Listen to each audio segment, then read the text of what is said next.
Ya, oke guys. Assalamualaikum. Balik lagi dengan Jaki ya guys. Hari ini tanggal 9 Agustus pukul 18 lewat 38 menit.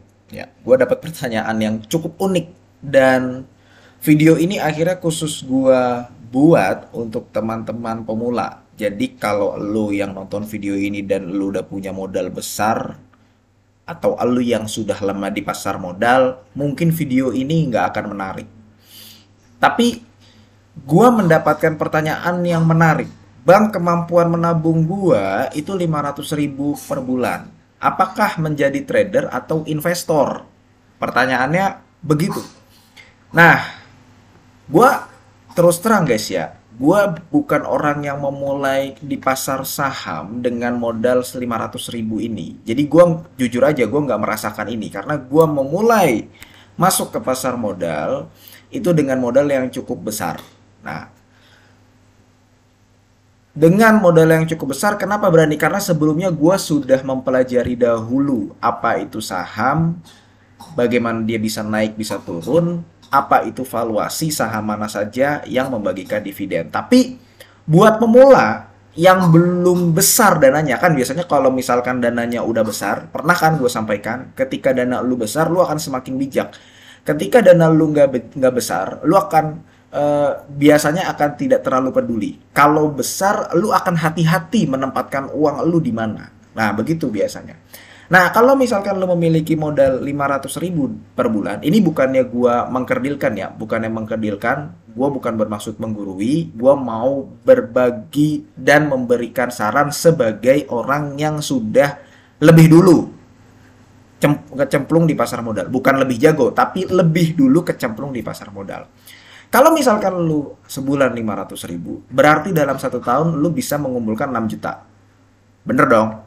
6 juta. Nah, hal pertama yang lu harus lakukan adalah lu jangan sampai kehilangan uang ini. Jadi lu jangan berpikir 500.000 ini gimana ya gue cara dapetin 50.000. Jangan. Tapi bagaimana lu bisa nggak ini menjalankan secara konsisten dalam 1 tahun akhirnya bisa terkumpul 6 juta. Kemudian bagaimana supaya 6 juta ini nanti bertumbuh di tahun setelahnya. Nah, gue punya beberapa tips sebagai orang yang kecemplung lebih dulu di pasar modal. Yang pertama, lu jangan cut loss. Ini terdengar gila sebenarnya. Karena kan ada yang mengajarkan ya lu harus disiplin cut loss, lu harus pasang stop loss dan sebagainya.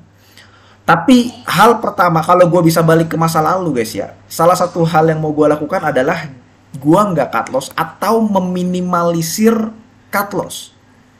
Itu yang pertama, lu jangan cut loss ketika lu membeli sebuah saham. Nah, ini ada hubungannya dengan poin yang kedua. Karena lu jangan cut loss, berarti lu harus masuk ke saham yang bagus. Ingat, saham yang familiar di telinga kita, saham yang merupakan perusahaan terkenal, belum tentu bagus untuk kita investasikan. Contohnya apa? Unilever. Coba lu lihat sahamnya. Gudang Garam. Itu yang beli di gudang garam di harga 80.000, bahkan yang beli gudang garam di harga 30.000, itu banyak. Sekarang masih dalam kondisi floating loss. Kemudian HM Sampurna, ya, Bukalapak. Pokoknya saham-saham begitu dah. Beli-beli Bukalapak, Goto. Itu adalah saham-saham yang dijadikan contoh. Misalkan nih lu ketemu di sosmed atau di media, saham ini bikin rugi. Kalau begitu nabung saham itu bukanlah hal yang bagus. Ya itu, saham-saham itu yang dijadikan contoh. Nggak mungkin dia ngasih contoh kayak saham Adaro. Nggak mungkin dia ngasih contoh kayak saham TPMA. Kayak gitu-gitu. Jadi, lu harus ya masuk ke saham berdividen. Berdividen dulu. Ya, dengan kalau bisa lu mendapatkan return adalah 8% sampai 10% per tahun. Nih, 8 sampai 10% per tahun. Nah, terus gimana bang? Gue bisa nih nemu saham berdividen. Ada Unilever, Unilever kan juga bagi dividen, ya kan? Kemudian Gudang Garam juga bagi dividen. Baru tahun kemarin aja nih, tahun ini aja dia nggak bagi dividen. Tapi lihat prospeknya. Nah, jadi gini guys. Yang kedua, lu harus lihat prospeknya. Jadi yang pertama lu jangan atau minimalisir cut loss. Kalau bisa malah jangan cut loss. Yang kedua, bagaimana caranya supaya lu jangan cut loss? Lu harus masuk ke saham yang berdividen.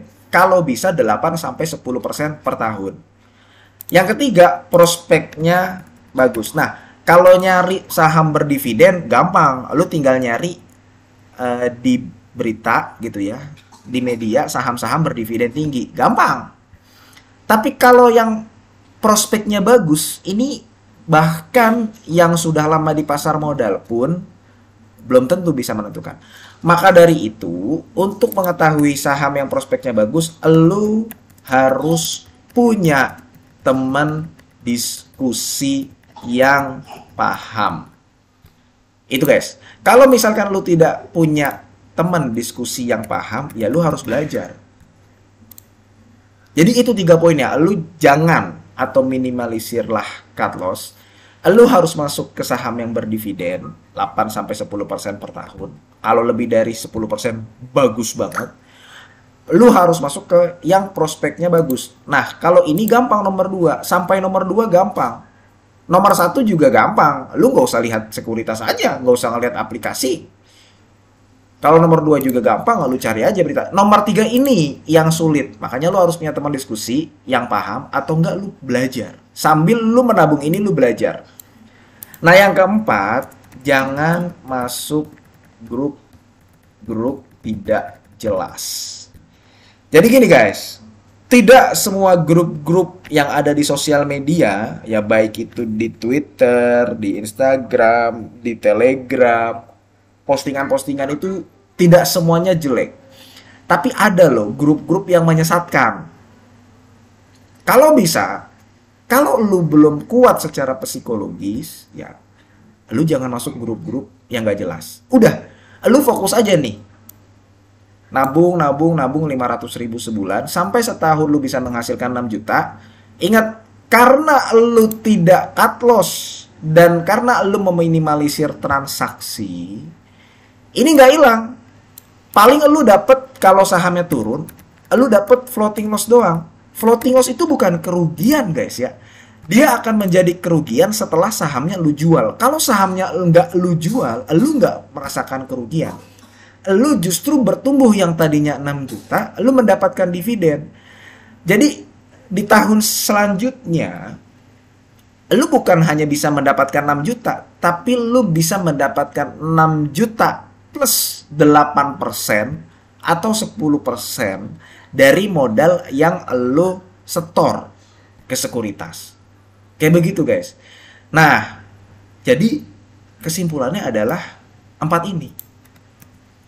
Jangan atau minimalisir cut loss, ya. Jangan sering-sering melakukan transaksi, jadilah investor yang anteng.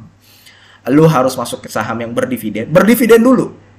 Lu nggak perlu pusing nyari, wah ini valuasinya, ini berapa net profit marginnya, ini CAGR-nya berapa, dia bebannya berapa. Karena lu masih pemula, nggak perlu seribet sampai situ. Oh dia nanti membuat perusahaan patungan dengan siapa, nggak perlu. Lu cukup mencari saham berdividen dulu, 8-10%. Setelah itu lu cari yang prospeknya bagus. Caranya bagaimana? Lu bisa nonton YouTube, ya. Lu bisa diskusi sama teman lu, atau lu belajar perlahan sambil lu melakukan konsistensi menyetor 500.000 atau nabung 500.000. Keempat, jangan masuk grup-grup gak jelas. Ingat, nggak semua grup-grup yang ada di sosial media itu jelek. Tapi kalau lu masuk ke grup-grup sehingga itu menyebabkan kegoyahan pada psikologis lu, nanti lu bisa salah mengambil keputusan. Oh ternyata perusahaan ini jelek, entar lu cut loss. Nanti yang tadinya nilainya 6 juta, bukan 6 juta lagi, tapi jadi 4 juta. Kayak begitu guys. Oke, mudah-mudahan video ini bermanfaat dan semoga lu sehat selalu sehingga kita bisa bertemu kembali di video-video selanjutnya. Ini bukan ajakan jual beli ya guys ya. Gua akhiri, wassalamualaikum warahmatullahi wabarakatuh.